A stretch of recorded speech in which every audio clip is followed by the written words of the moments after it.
Hello everyone, আমি মৌসুমি চলে এসেছি আবারও একটা সুন্দর প্যাকেজিংয়ের সঙ্গে।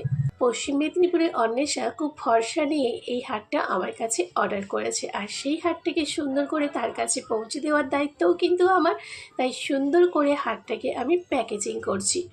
প্রথমে একটা কৌটোর মধ্যে রঙিন কাগজ দিয়ে হারটাকে সুন্দর করে রেখে দিলাম, তার উপরে র্যাপার দিয়ে ঢাকিয়ে মাঝ বরাবর আরও একটা র্যাপার দিলাম, যাতে কৌটোটা নাড়াচাড়া করলেও হারের কিছু ক্ষতি না হয়। আবারও উপর থেকে র্যাপার দিয়ে ভালো করে চিট দিয়ে আমি চিটিয়ে দেবো, যাতে পোস্ট অফিস বলো কুরিয়ার অফিস স্ট্যাম্প মারলে যাতে ফেটে না যায়। সুন্দর করে পৌঁছে দেওয়ার দায়িত্ব কিন্তু আমাদের। তোমরা অনেক ভরসা নিয়ে আমাদের কাছে অর্ডার করো। তোমাদের এই সুন্দর পছন্দের জিনিসগুলো তোমাদের কাছে সুন্দরভাবে পৌঁছানোর পরে অবশ্যই রিভিউ দিতে ভুলো না কিন্তু। ভারতের যে কোনো জায়গা থেকে তোমরা বুকিং করতে পারো, শিপিং চার্জ একদম ফ্রি। আর তোমাদের পছন্দের জিনিসগুলো সুন্দরভাবে পৌঁছে দেবো আমি, এবং তোমরা কিন্তু তাড়াতাড়ি করে স্ক্রিনশট নিয়ে বুকিং করতে পারো। না যদি বুকিং করো তাহলে তোমাদের পছন্দের জিনিসগুলো কিন্তু অন্য কারোর হয়ে যেতে পারে। আজকে আসি, সবাই ভালো থেকো।